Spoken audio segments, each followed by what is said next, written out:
Tonight at 11, the deadline drawing closer in tense negotiations between the UAW and the Detroit Three. Good evening, I'm Mike Duffy. Thank you for joining us. The contract expires in 24 days.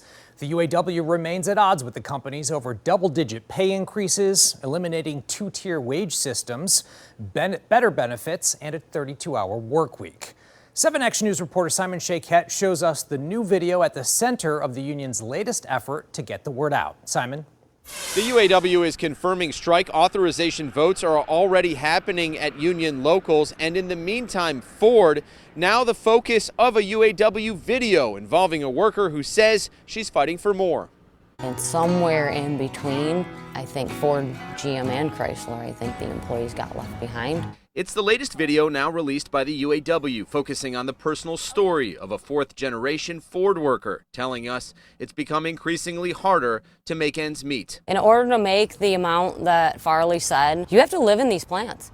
You have to work 12 hours a day, 5 to 6, sometimes 7 days a week in order to make that kind of money. More pressure being felt on both sides, according to Stellantis worker Terrell Brown, who's tracking the negotiations. He says hearing Union President Shawn Fain say Stellantis may consider moving jobs to Mexico is adding to tensions. Companies take, and, you know, the UAW hasn't been able to gain a lot of those concessions back. Do you still believe a deal could be resolved without any strike? I do feel like there could be a resolution without a strike.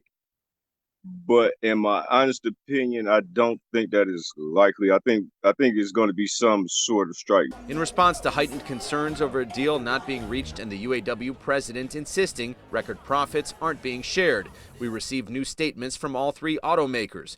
Part of a Ford statement referenced this video, saying, quote, by the end of the current contract, 80% of all Ford's UAW represented hourly employees will be at the top wage rate of around $32. That means they will earn higher wages than 90% of all hourly employees in the U.S. auto industry. Part of another statement, GM also saying we continue to bargain in good faith each day to support our team members, our customers and dealers, the community, our suppliers, and the business. And part of another statement from Stellantis, a spokesperson saying product allocation for our U.S. plants will depend on the outcome of these negotiations, as well as a plant's ability to meet specific performance metrics, including improving quality, reducing absenteeism, and addressing overall cost.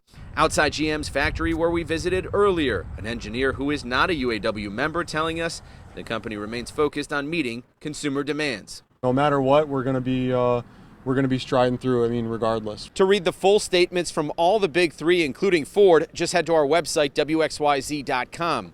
From Dearborn, Simon Shakett, 7 Action News. Okay, Simon, thank you. And stay with 7 Action News on air and online for continuing coverage of contract talks between the UAW and Detroit's Big Three.